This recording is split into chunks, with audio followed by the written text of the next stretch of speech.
네, 오늘은 종료주일입니다. 그리고 오늘부터 고난주간이 시작됩니다. 예수님은 이 땅에 오셔서 3년 동안의 그 공적인 생애를 무사히 마치시고 이번 주간에 금요일, 교회에서는 성금요일이라 부르는 그날에 십자가에서 자신의 생을 마감하십니다. 십자가에서 처절하게 우리의 죄에 대한 제물이 되어 죽으셨습니다. 오늘 이 예배를 준비하면서 묵상하다가 이런 생각도 들었습니다. 예수님이 어떻게 보면 굉장히 성공적으로 예수님의 사역을 잘 마무리하셨다. 참으로 슬프고 안타깝고 또 괴로운 시간이지만 예수님의 사역은 정말 성공적으로 잘 끝났다 생각이 들었습니다. 그러니까 마지막에 십자가에서 죽기 바로 직전에 하신 말씀이 다 이루었다라는 한마디의 말씀이었습니다. 네, 다 이루었다. 저나 여러분이나 언젠가는 그렇게 마지막 때를 만나게 됩니다. 네, 그러할 때에 다 이루었다. 이러한 말을 할 수 있다면 그 사람의 인생이 얼마나 아름답고 행복했을까 생각이 듭니다. 가끔 이제 은퇴하시는 목사님들 그런 예배에 가면 맨날 하시는 말씀이 평생토록 무흠하게 목회하다가 이렇게 은퇴를 합니다. 참 감사합니다. 이렇게 말씀을 하시는데 그러면 속으로 이렇게 무흠한 게 무슨 큰 자랑거리신가 뭔가를 이렇게 이런 걸 했다라고 말씀하셔야지 무흠하게 목회를 한 것이 과연 그렇게 하신 말씀인가 생각이 들었는데 저도 목회를 이제 하면 할수록 무흠하게 마지막까지 일을 끝낸다는 것이 이게 얼마나 어려운 일인가를 생각하게 됩니다. 우리들도 우리의 인생이나 아니면 우리의 사역이나 우리의 모든 것들이 이렇게 다 이루었다, 잘 마무리되는 은혜와 축복이 있으시기를 간절히 축원합니다. 그러한 은혜가 사랑하는 그린들 가족 한 분 한 분의 삶 속에 또 가정 속에 또 여러분이 섬기시고 경영하시는 모든 일들 가운데 언제나 함께 하시기를 간절히 축원합니다. 세상에서 가장 이제 어두운 순간을 꼽으라면 사람이 아마 죽는 그 순간이 아닐까 생각합니다. 죽음은 정말 무서운 장면입니다. 사람들은 죽은 사람 옆에 가까이 있는 것을 굉장히 꺼려합니다. 그리고 시체를 만지는 것도 굉장히 꺼려해합니다. 우리가 장례식장에 가보면 제일 먼저 우리를 맞이하는 것은 사람이 누워있는 관이 아니라 여러 다양한 종류의 꽃들입니다. 사람이 죽은 곳에는 반드시 꽃을 거기에 갖다 놓습니다. 왜냐하면 그곳의 분위기가 너무 삭막할 수 있어서 조금이라도 그것을 좀 이렇게 중화시키기 위해서 꽃을 갖다 놓습니다. 그리고 사람이 죽은 집에 특별히 한국 같은 경우에는 사람들이 모여서 함께 3일 동안 이렇게 밤을 지새우기도 합니다. 아마 가족들 혼자 그곳에 있는 것이 너무 무섭기 때문에 함께 같이 모여서 힘을 나누기 위함이 아닐까 생각합니다. 그만큼 죽음은 참 무섭습니다. 그런데 예수님의 이 죽음은 무섭다라기보다는 좀 처절했습니다. 굉장히 비참한 죽음이었습니다. 그렇게 예수님이 십자가에서 죽으실 때 그 곁에서 몇 부류의 사람들이 예수님의 죽으시는 그 현장에 함께 있었습니다. 오늘은 예수님이 십자가에 죽으실 때 오늘 이 말씀 속에 등장하는 그곳에 있던 사람들의 모습을 한번 좀 생각해 보려고 합니다. 그리고 오늘의 주제, 제자에 대해서도 함께 은혜를 나누겠습니다. 예수님의 십자가 곁에 있던 사람들 중에 오늘 성경 말씀 속에 처음으로 등장하는 사람은 로마의 군인들이었습니다. 그들은 예수님을 죽이는 그런 악역을 담당했습니다. 그들이 실제로 예수님을 채찍질하였고 예수님을 손에 못을 박고 또 허리에 창을 들이민 그러한 사람들이었습니다. 근데 보면 약간 억울할 수도 있습니다. 군인은 좋든 싫든 그냥 위에서 시키면 그냥 해야 되는 사람들입니다. 전쟁터에 나가고 싶어서 나간 사람이 얼마나 되겠습니까? 명령을 받으면 그냥 그렇게 해야 됩니다. 그것이 군인의 역할입니다. 아마 이 로마의 군인들도 처음에는 자기들이 하고 싶어서 그런 일을 하지는 않았을 겁니다. 위에서 시키니까 뭔지도 모르고 그렇게 예수를 십자가에 못 박는 일에 아마 관여했을 것입니다. 그런데 어떤 시인은 또 이거를 이렇게 표현하기도 합니다. 어쩌면 예수님을 직접 보고 예수님의 몸에 손을 댈 수 있었던 로마 군병이 어쩌면 행복한 사람일지도 모른다. 이렇게 표현을 하기도 합니다. 예수님 몸에 직접 손을 대고 그랬으니까 영광스러운 일이 아니었을까 그런 말도 있지만 그러나 우리가 23절과 24절을 보면 아무리 위에서 시켰다고 해도 정말 최소한의 양식도 없는 그러한 군인들이었음을 우리가 볼 수 있습니다. 그들은 그냥 어떤 본능만 있던 것 같습니다. 정말 거리낌 없이 이 잔인한 행동들을 다 합니다. 이 군인들이 십자가에 매달려 죽어가는 예수님의 옷을 벗겨서 지금 장난을 치고 있습니다. 이 옷을 누가 가질까 하고 찢으려고 하다가 제비를 뽑습니다. 자기들 눈앞에 있는 십자가 위에서 한 생명이, 한 인간이, 그것도 예수님이 지금 죽어가고 있는데 그 밑에서 자기들끼리 장난을 치며 예수님을 희롱하며 그렇게 그곳에 있었습니다. 기본적인 인간에 대한 예의가 전혀 없어 보였습니다. 그런데 이 행동이 우연인지는 몰라도 시편 22편 18절에서 그렇게 하리라고 예언한 그 내용이 그대로 이루어지는 기이한 행동을 했습니다. 그들은 예수님을 그렇게 조롱했습니다.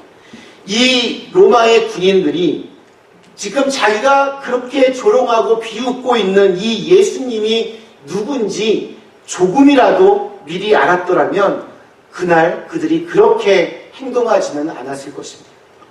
그 좋은 기회, 역사적인 그 현장 체험을 했으면서도 그들은 예수님이 누군지 몰랐고 그 희생의 의미를 전혀 몰랐습니다. 한마디로 그들의 무지가 죄였습니다. 예수님 십자가에서 죽으실 때 그 역사적인 현장에는 이렇게 아주 무지한 로마의 군인들이 있었습니다. 또한 십자가 주변에는 여인들이 있었습니다.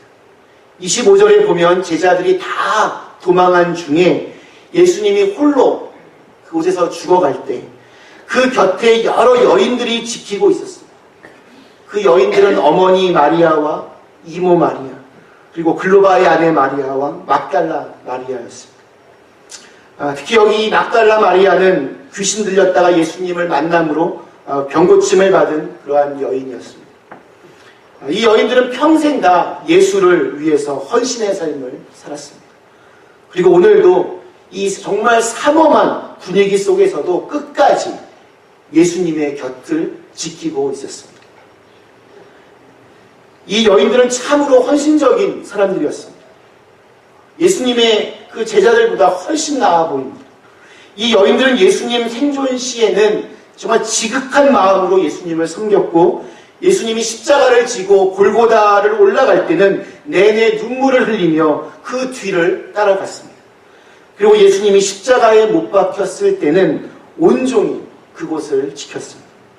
또 예수님이 땅에 묻혔다가 안식 후 첫날에 첫 시간에 동이 트자마자 무덤을 찾아갔습니다. 이런 제자들은 없었습니다. 여인들만 그렇게 했습니다. 그래서 예수님이 부활하자마자 제일 먼저 이 여인들이 바로 부활하신 예수님을 만났습니다. 정말 당연한 일입니다. 당시의 사회적인 분위기 속에서 여성의 지위가 지금과는 비교도 할 수 없을 만큼 낮아서 그렇지 그들은 예수님의 가장 신실한 제자들이었다라고 저는 말할 수 있다 생각합니다. 특별히 오늘 이 예수님 여인들 중에는 예수님의 육신의 어머니 마리아도 있었습니다. 마리아에게 이 예수님이 어떠한 아들이었을까 생각이 듭니다. 그냥 알고 난 아들도 아니었습니다. 처음부터 천사의 그런 예언을 듣고 처음부터 힘들게 정말 모든 사람들의 그런 눈총을 받아가며 어렵게 난 아들이었습니다. 이 아들이 죽어가는 모습을 이 어머니가 끝까지 그 현장을 지키고 있습니다. 저희 교회에도 우리 자녀를 먼저 보낸 부모님들이 계십니다. 그분들이 당하고 있는, 현재까지도 당하고 있는 그 마음의 아픔과 그 고통을 생각하면 저도 참 가슴이 미어집니다. 자신의 자녀를 먼저 보내는 것을 누군가의 소식으로부터 들은 것도 아니고 자기의 두 눈으로 그 모든 현장을 이 어머니가 지켜보고 있습니다. 이 어머니의 마음, 그렇게 할 수 있었던 것은 자기의 아들을 너무나 사랑했기 때문입니다. 사랑하기 때문에 그 마지막 순간에 아무도 없이 홀로 죽어갈까 두려워서 그 무서운 분위기 속에서도 이 어머니 마리아는 예수님 곁에서 그 아들을 지켜보고 있었습니다. 예수님도 그 어머니를 보며 얼마나 마음이 미어졌겠습니까? 자신의 육신의 어머니 마리아와 33년을 그렇게 함께 살았던 아들이었습니다. 예수님께서 이 어머니가 내내 마음에 걸렸는지 우리 그 다음 26절에 등장하는 사랑하시는 제자 사도 요한에게 특별한 부탁의 말씀을 십자가에서 하십니다. 요한복음에서 이 사도 요한은 자기 스스로를 그렇게 사랑하시는 제자라고 이렇게 표현을 했습니다. 12명의 제자 중에서 예수님의 죽으심을 끝까지 지켜본 유일한 제자는 바로 사도 요한 한 명뿐이었습니다. 그러니까 아주 의리가 있고 또 용기가 있는 제자를 할 수 있습니다. 수제자라고 자처하던 베드로도 벌써 도망 중이었습니다. 나머지 제자들도 다 자기들의 문을 꽂고 걸어 잠그고 그림자도 보이질 않았습니다. 예수님께서 26절에서 이렇게 말씀하십니다. 예수께서 자기의 어머니와 사랑하시는 제자가 곁에 서 있는 것을 보시고 자기 어머니에게 말씀하시되 여자여 보소서 아들이니이다 하시고 또 그 제자에게 이르시되 보라 내 어머니라 하신대 그때부터 그 제자가 자기 집에 모시니라. 보면 다들 자기 입장이라는 것이 있습니다. 그래서 함부로 누구를 탓하면 안 됩니다. 사람은 누구나 다 자기의 입장이 있습니다. 베드로도 우리가 함부로 탓할 수 없습니다. 쉽게 속단하지 말아야 됩니다. 어떻게 수제자가 이렇게 도망을 갔느냐 하고 탓하기 쉽지만 아마 베드로도 이렇게 도망을 칠 수밖에 없었던 그 이유가 분명히 있었을 것입니다. 이해합니다.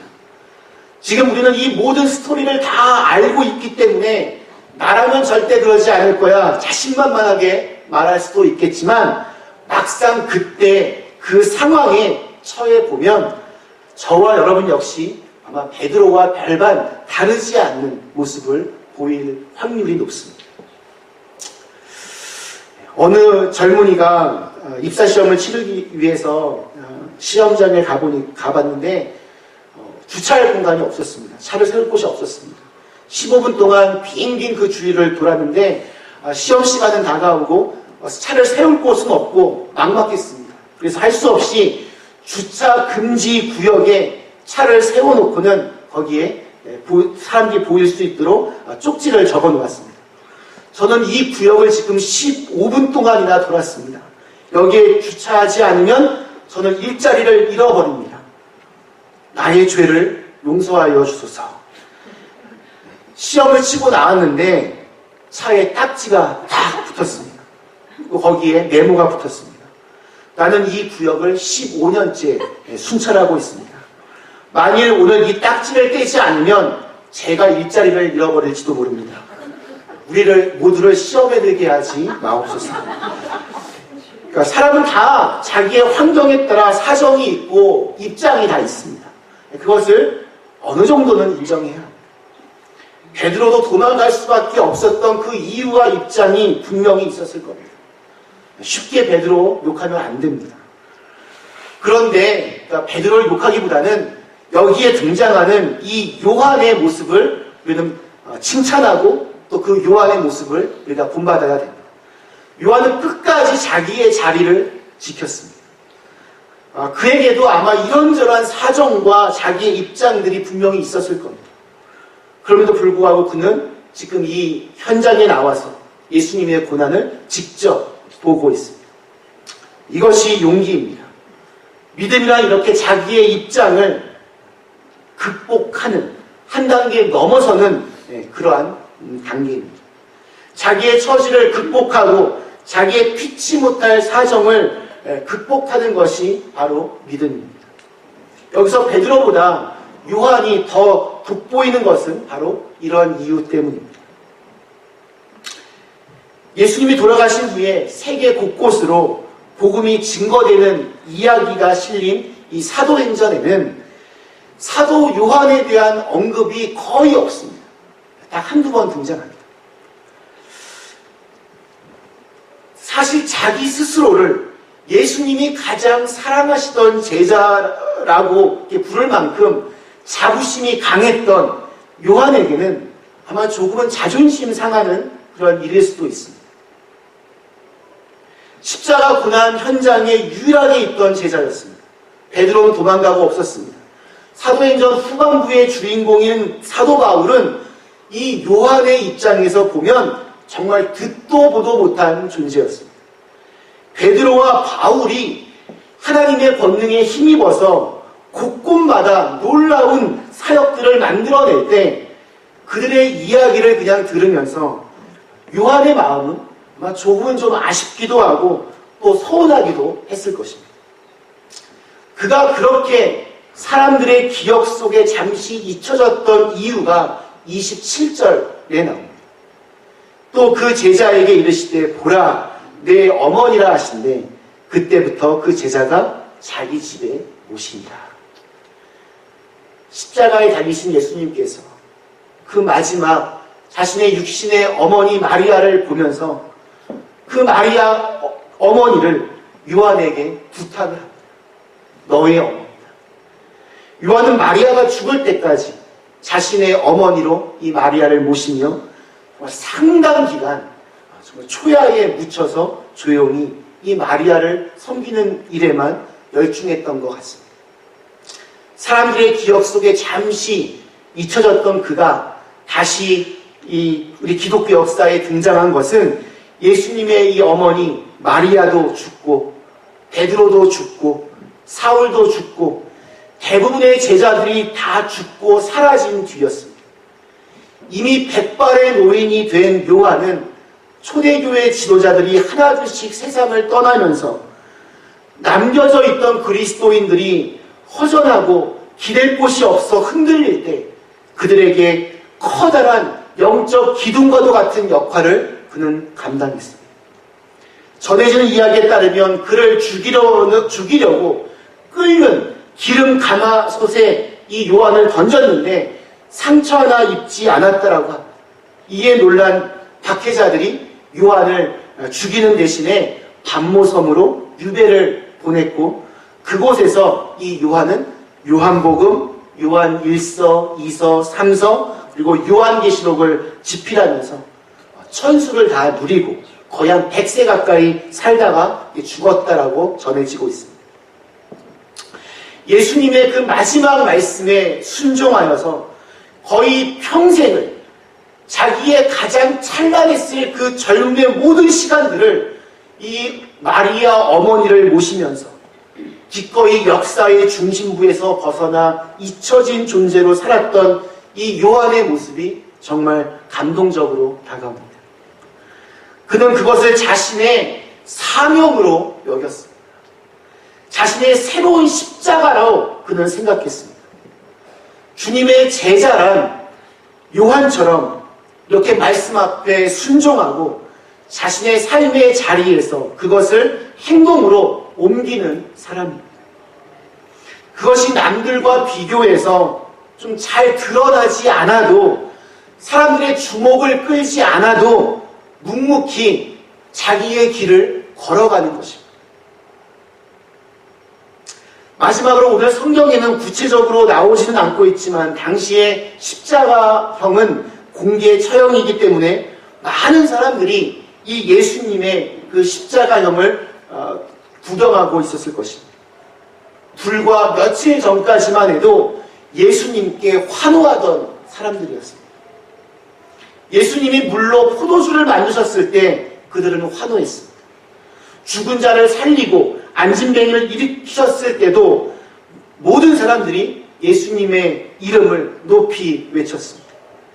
디베랴 들판에서 떡과 물고기를 나누어 주면서 5,000명을 먹이실 때에도 그들은 환호했습니다. 예수님이 예루살렘 성에 입성하실 때에는 호산나 다윗의 자손이여 찬송하리로다 그들은 소리쳤습니다. 그들이 예수님께 이렇게 열광했던 이유는 예수님이 만약 자기들의 바램대로 왕이 되시면 자기들의 굶주린 배를 채울 수 있고 이 로마의 식민지 지배를 끝장낼 수 있다라고 믿었기 때문입니다. 즉 자신들의 소원과 욕망을 예수님을 통해서 채우려고 했습니다. 예수님이 누구시고 그분이 왜 오셨는지에 대해서는 전혀 관심이 없었습니다. 오로지 내가 얻을 수 있는 것은 무엇인가? 내가 저 예수를 통해서 얻을 수 있는 것은 무엇인가? 거기에만 관심이 있었습니다.